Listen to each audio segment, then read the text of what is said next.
안녕하세요. 크리스천 영성학교를 운영하는 신목사입니다. 오늘은 구원받은 상태를 유지하지 않으면 천국은 당신의 몫이 아니다 라는 점으로 생각해 보겠습니다. 성인이라면 대부분 자동차로 운전하겠죠. 자동차는 3만여 개의 부품이 정교하게 맞물려 있는 매우 복잡한 기기장치예요. 그럼에도 엄청난 속도로 달리는 자동차에 소중한 생명을 얹어서 생활하고 있습니다. 그러므로 엄청난 속도로 달리는 자동차가 고장을 일으킨다면 안에 타고 있는 사람의 목숨은 위태롭게 짝이 없겠죠. 그래서 평소에 자동차를 점검하는 것은 아주 중요합니다. 그러나 이는 자동차 소유자나 사용자가 스스로 해야 하겠죠. 아무래도 강제하지 않기 때문입니다. 저는 지금까지 30여 년 동안 자동차를 운전하고 있어요. 그러나 자동차에 대해서 잘 몰라요. 그래서 고장이 나면 카센터에 가거나 카센터에서 해결할 수 없다면 정비공장에 가서 문제를 해결하곤 합니다. 동네 카센터에 가서 해결하는 것은 소모품을 교체하는 것에 불과하지만 1급 자동차 정비공장에 들어가면서 해결하려면 엄청난 수리비를 각오해야 되겠죠. 그렇다면 왜 정비공장에 들어가겠어요? 소모품을 제때 교체해 주지 않거나 관리를 소홀히 했기 때문이겠죠. 그래서 엔진이 멈추거나 운행에 중대한 문제가 생겨서 대수술을 해야 하기 때문입니다. 정비공장에서 수리 견적을 받고서 폐차하는 일이 그래서 적지 않아요. 수리비가 엄청나게 많이 나오기 때문입니다. 그래서 돈으로 해결할 수 있다면 그나마 나은 상태겠죠.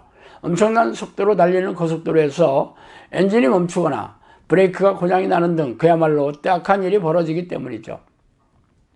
그래서 평소에 자동차에 대한 점검을 수시로 해서 엔진 오일이나 브레이크 오일, 미션 오일을 제때 갈아주고 타이어도 마모가 되면 바꿔주는 등 언제나 잘 달릴 수 있도록 유지해야 되겠죠.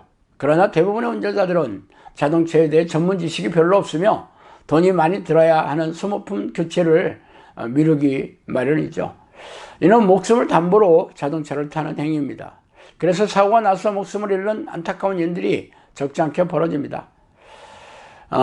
자동차를 자주 점검해 주거나 소모품을 갈아주는 일이 사고가 나봐야 알게 되죠. 참 이런 일이 구원을 얻는 일에도 있습니다. 자동차를 관리하지 못해 사고가 나면 수리비를 들여 고치거나 불행한 일이 닥쳐도 이 세상을 떠나는 것으로 끝나면 되지만 영혼의 상태를 관리하지 못하면 이 땅에서 불행하게 사는 것은 당연하고 이 땅을 떠나면 영원한 지옥불에 던져지는 참혹한 운명에 처해지기 때문입니다. 그래서 당신의 자신의 영혼이 구원받은 상태를 잘 유지하고 있도록 관리하고 계십니까? 대부분의 교회에서는 영적 기도를 하고 주일 성수를 하면 또 교회 봉사를 성실하게 하고 있으면 구원은 당연한 것이고 이 땅에서 축복을 받아 행복하고 형통하게 살 것이라고 가르치고 있습니다. 그래서 구원을 확신을 빼앗기지 말라면서 이런저런 구절을 들이대며 안심시키고 있죠. 구원의 조건은 예수님이 흘리신 보혈의 공로를 의지하며 죄를 회개하고 예수님이 그리스도이시며 하나님이시라는 사실을 믿으면 구원을 얻을 수가 있어요. 그러나 천국에 들어갈 때까지 이 구원을 잘 유지하는 것을 가르치고 관리하는 교회는 눈 씻고 찾아볼 수가 없는 게 우리가 마주한 암울한 현실입니다. 그러나 교회 가면 이런 얘기를 들을 수 없기에 아무도 자신의 구원의 상태가 심각한 문제에 봉착했는지 깨닫지 못하고 있어요. 말하자면 자동차의 관리를 동네 카센터에 맡겼는데 관리비로 많은 돈을 받으면서도 정작 소모품을 제때 갈아주지 않거나 또 고장을 미연에 방지하는 그러한 관리를 해주지 않는 상태와 같죠. 그래서 우리네 교회에서는 구원을 관리해주지 않는 항목들을 성경에서 제가 찾아보겠어요. 좁은 문으로 들어가기를 힘쓰라. 내가 너희에게 이르노니 들어가기를 구하여도 못하는 자가 많으니라. 누가복음 13장 24절이죠. 예수님은 천국이 좁은 문이며 천국에 들어가려고 했어도 못 들어가는 사람이 많다고 말씀하셨어요. 그러나 우리네 교회는 이 말씀을 왜곡되게 가르쳐서 교회 의자에 앉아있는 사람은 좁은 문을 통과한 천국 백성이라고 가르치고 있습니다. 그러나 예수님이 말씀하신 대상은 하나님을 모르는 세상 사람들이 아니에요. 아브라함의 혈통이고 하나님의 선택하신 민족이라는 자부심이 하늘을 찔렀던 유대인으로서 예수님이 선지자이거나 메시아라고 여겨 지대한 관심을 가지고 따라다녔던 사람들이었어요. 그러므로 그들이 하나님을 모르거나 믿지 않아서 예수님이 이런 말씀을 하셨을 리가 없겠죠. 베드로가 이르되 너희가 회개하여 각각 예수 그리스도 이름으로 세례를 받고 제수함을 받으라. 그리하면 성령의 선물을 받으리니 이 약속은 너희와 너희 자녀와 모든 먼데 사람 곧 주 우리 하나님이 얼마든지 부르시는 자들에게 하신 것이라고 또 여러 말로 확증하여 권하여 이르되 너희가 이 패역한 세대에서 구원을 받으라 하니 그 말을 받은 사람들은 세례를 받으며 이 땅에 이날에 신도의 수가 3천이라도 하더라. 사도행전 2장 38절 41절 말씀입니다. 초대교회 교인들은 베드로의 설교를 듣고 예수님을 십자가에 못 박아 죽이는 데 동조했던 자신의 죄를 회개하고 세례를 받으면 성령으로부터 구원을 선물로 얻었어요. 그래서 이 권면을 받아들여 구원을 얻은 사람들이 3,000명이나 되었다는 것이죠. 이 사람들이 영접 기도로 해서 구원을 얻었겠어요? 아니겠죠. 그들이 자신의 죄를 회개하자 예수님의 십자가 보혈의 공로로 죄가 용서를 받고 구원을 선물로 얻게 되었다는 것이죠.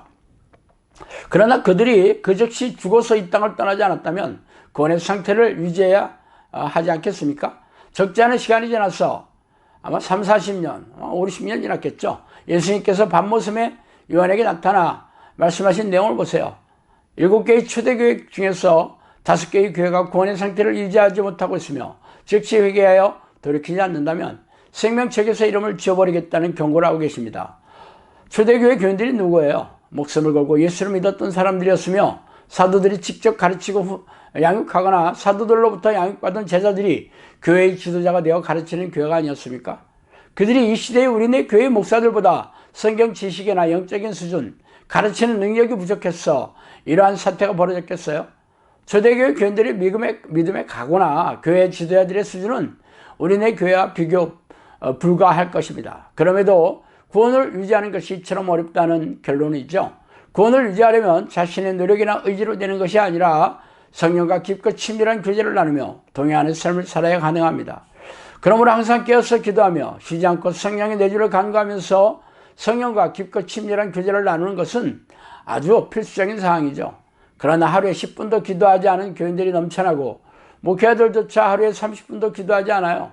더 뜨악한 것은 그 기도조차 하나님과 교제하는 기도가 아니라 자신들의 탐욕을 채우는 것에 불과하다는 것이죠. 그러니 어떻게 구원을 유지하고 지탱할 수 있겠어요? 참 기가 막히고 답답한 일입니다. 자, 오늘은 여기까지 하겠습니다. 감사합니다.